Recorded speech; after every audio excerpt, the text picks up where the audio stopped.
여러분, 오늘은 한 가지 마음으로 이야기를 시작합니다. 우리가 오래 붙들어 온 분노를 내려놓고 뒤늦은 화해에서 어떤 선물이 피어나는지 부처님의 가르침을 빌려 조용히 비추어 보려 합니다. 인생의 길이 깊어질수록 사람 사이의 골도 깊어졌고 쉽게 말 못한 서운함이 가슴 어딘가에 껄끄럽게 걸려 있었지요. 지금에서야 무슨 소용이 있나라는 체념이 목에 걸릴 때 부처님은 뜻밖의 길을 보여주십니다.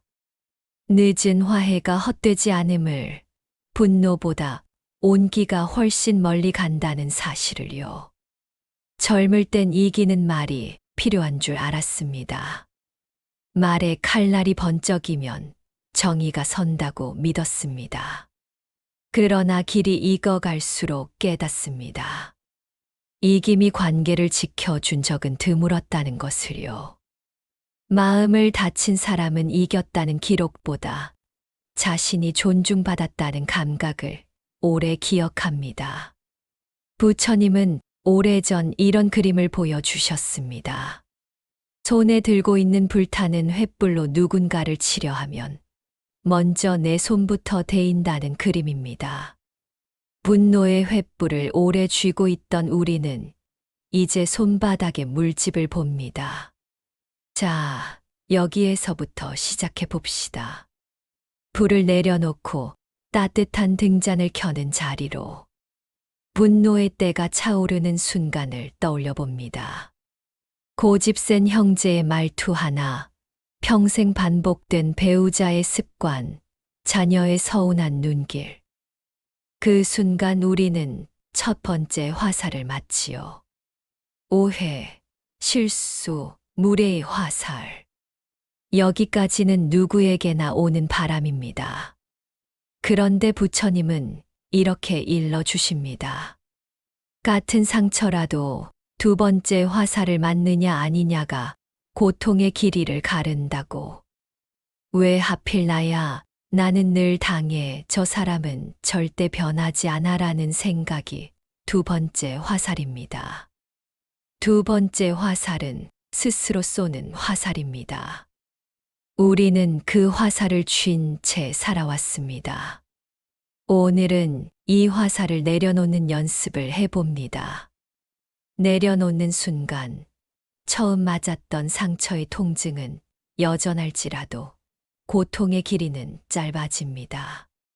분노보다 온기라는 말은 이곳에서 시작됩니다.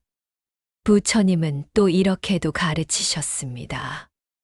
분노는 분노로 이기지 못하고 오직 분노하지 않음으로 이긴다. 법구경의 짧은 구절이지만 노년에 들수록 더 깊게 와 닿습니다. 분노하지 않음이란 아무 말도 하지 말라는 침묵이 아닙니다. 분노라는 불길에 기름을 붓지 않는 태도입니다. 그 태도는 단호함과 함께 있습니다. 선을 넘지 않되 선을 그을 줄 아는 단호함. 상대를 부끄럽게 만들기보다 상대의 무릎이 자연히 푹 꺾이도록 하는 온기. 분노에 분노를 대면 속 시원할지 모르나 남는 것은 재뿐입니다. 온기는 천천히 데웁니다. 제가 아니라 흙을 남깁니다. 흙에서는 무엇이든 다시 자랍니다. 살다 보면 이제 와서 무슨 화해냐 하는 냉소가 고개를 듭니다. 그때 저는 앙굴리말라 경을 떠올립니다. 수많은 죄업을 짓던 앙굴리말라가 부처님을 만나 삶을 돌이켰을 때 사람들은 믿지 않았습니다. 너무 늦었다고, 이미 늦었다고. 하지만 부처님은 그의 변화가 늦은 것이 아니라 제때였다고 하셨습니다. 그 말은 우리에게도 닿습니다. 뒤늦게라도 사과한 사람, 뒤늦게라도 용서를 구한 사람, 뒤늦게라도 돌아온 사람. 늦었다는 말은 계산의 언어이고 제때다는 말은 생명의 언어입니다. 생명의 언어를 쓰는 순간 화해는 이미 절반 이루어집니다. 또 한편의 이야기.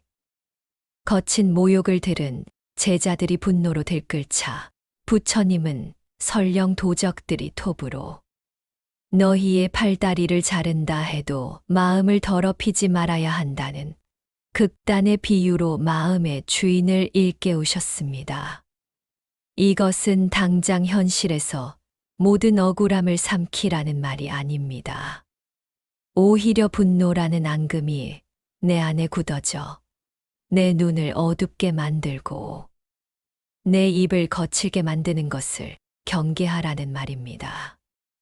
누가 내 밖을 흔들어도 내 안의 주권만큼은 내 손에 두라는 초대. 늦은 화해는 이 주권의 자리에서 나옵니다. 내가 먼저 온기의 주인으로 서면 상대도 자연히 긴장을 풀고 자리를 찾게 됩니다. 그렇다면 온기는 어떻게 피어나는가? 자애경은 자애를 어미가 자기 외아들을 지키듯이 모든 존재를 향해 한량없이 펼치는 마음이라고 노래합니다. 아, 모든이란 말이 우리를 멈칫하게 합니다. 내게 상처 준 그 사람까지도 여기서 우리는 비밀을 하나 봅니다. 자애는 먼저 나에게부터 흘러야 한다는 비밀입니다. 나를 지키지 못하는 자애는 오래가지 못합니다. 그래서 온기는 이런 모양을 합니다.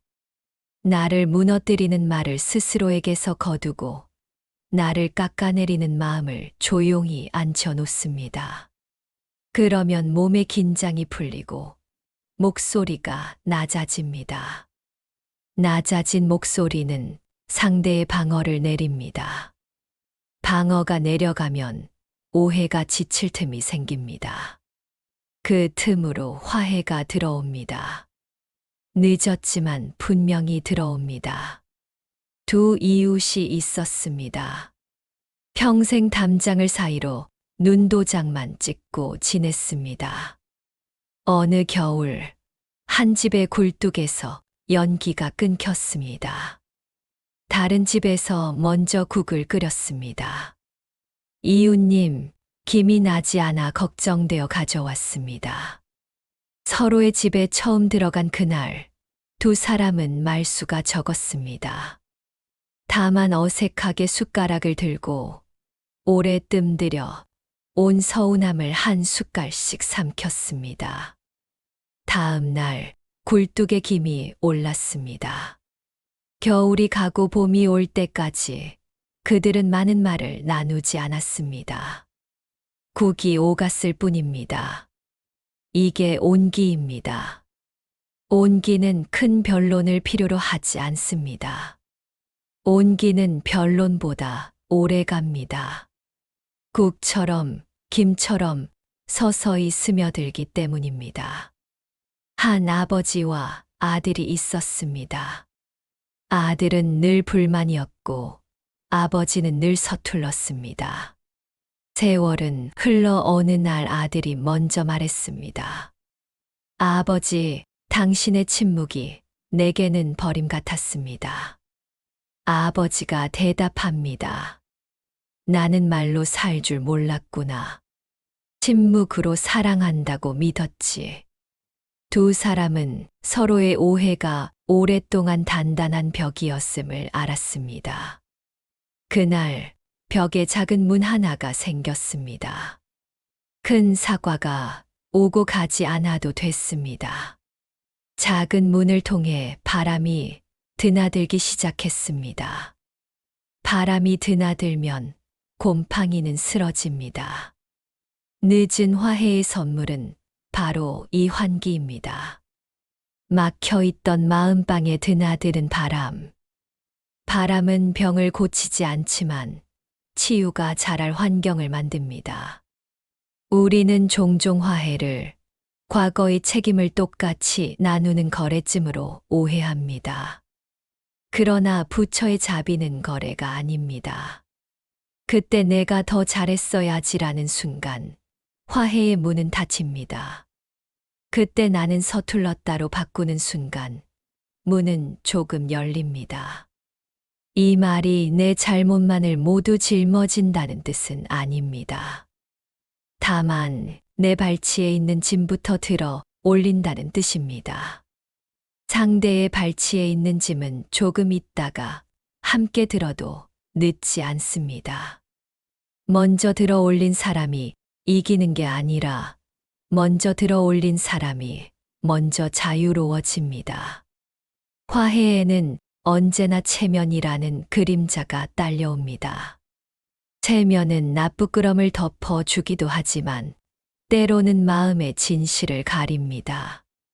그래서 스님들은 종종 이런 말을 합니다. 합장은 손으로 하는 게 아니라 마음으로 하는 것이다. 눈에 보이는 예법을 지키는 것보다 더 중요한 것은 마음이 실제로 질투를 내려놓았는지, 분노의 숯을 내려놓았는지입니다. 합장은 죄를 지웁니다. 남의 죄를 지우기 전에 내 죄책의 얼룩부터 누그러뜨립니다. 늦은 화해의 길목에서 이 마음의 합장은 결정적입니다. 상대에게 향한 합장 이전에 내 안의 두 마음 분노와 애정을 서로 향하게 하는 합장. 그 합장이 이루어지면 나는 더 이상 나를 찢지 않습니다. 나를 찢지 않는 사람만이 상대를 찢지 않습니다.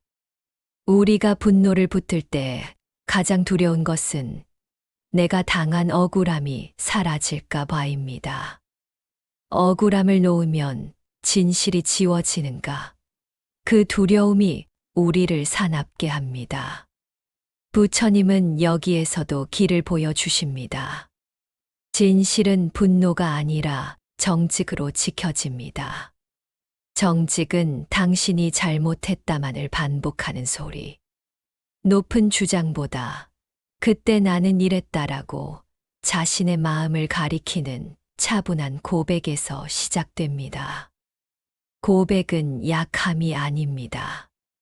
고백은 내가 스스로를 속이지 않겠다는 약속입니다. 그 약속이 들릴 때 상대의 마음도 자신의 방어를 내려놓습니다. 방어가 내려가야 화해가 시작됩니다. 늦은 화해는 때로 상복을 입은 자리에서 이루어지기도 합니다. 장례식장에 앉아 누구에게도 하지 못했던 말을 마음속으로 건네는 날이 있지요. 그때 내가 미웠다고, 그러나 결국 당신을 사랑했다고. 이미 떠난 사람에게 하는 화해는 무의미해 보일지 모릅니다. 그러나 무의미하지 않습니다. 떠난 이는 듣지 못해도 나는 듣습니다. 내 속의 매듭이 풀리면 살아있는 사람을 대하는 태도가 달라집니다. 이 변화가 바로 선물입니다. 한 사람과의 뒤늦은 화해가 내 모든 관계의 공기를 바꿉니다. 뒤늦음이 아니었습니다. 제때였습니다. 내 삶이 그 말을 받아들일 준비가 되었을 때 비로소 그 말이 들어왔던 것입니다. 분노는 때로 정의의 옷을 입습니다. 이건 원칙의 문제야 라는 말 뒤에 숨은 오랜 상처가 있습니다. 원칙은 필요하고 정의는 중요합니다. 그러나 원칙이 사람을 구하지 못하는 순간이 분명히 있습니다. 그때 우리는 원칙의 모서리를 둥글려야 합니다. 둥글림은 타협이 아닙니다. 둥글림은 관계를 살리는 기술입니다. 모서리를 조금 덜면 손이 다치지 않습니다. 손이 다치지 않으면 그 손으로 더 멀리 갑니다.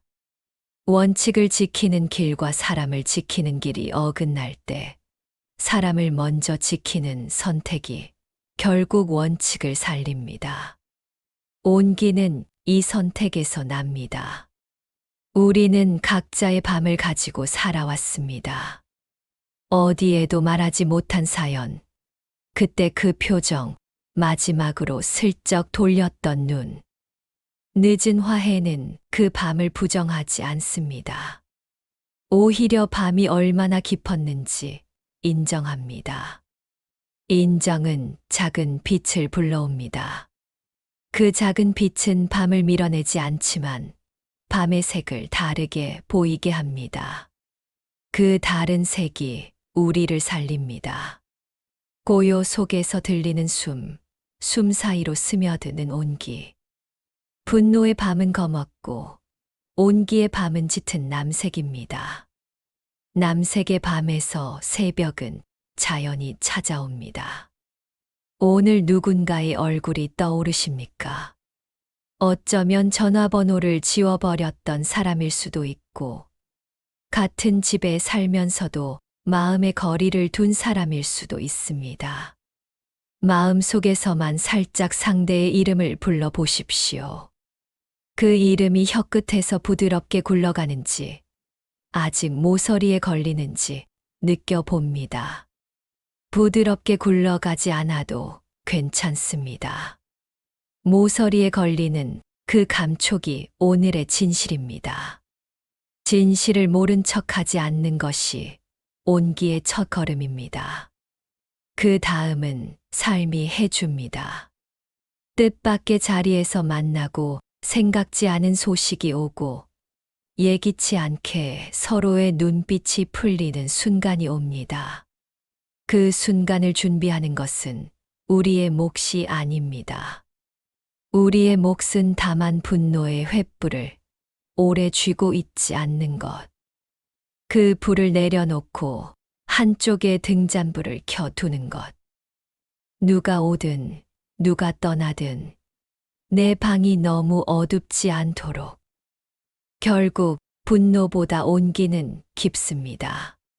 분노는 빠르게 번지지만 금세 꺼지고 잿빛을 남깁니다. 온기는 천천히 데워 오래 갑니다. 늦은 화해는 작게 시작해 크게 머뭅니다. 그랬구나라는 한마디, 내가 서툴렀다는 한숨, 이제는 괜찮다는 고개 끄덕임. 이 자금들이 겹쳐져 사람의 등뼈가 펴지고 주름이 부드러워지고 한 집의 공기가 바뀝니다. 변화는 이렇게 생깁니다. 법문은 길지만 깨달음은 찰나입니다. 그 찰나는 온기가 스치는 순간에 납니다. 여러분, 인생을 오래 걸어온 사람만이 낼 수 있는 온기가 있습니다. 그 온기는 설교에서 나오지 않습니다. 아파본 사람의 눈빛, 지겨운 오해를 끝내 내려놓은 사람의 침묵.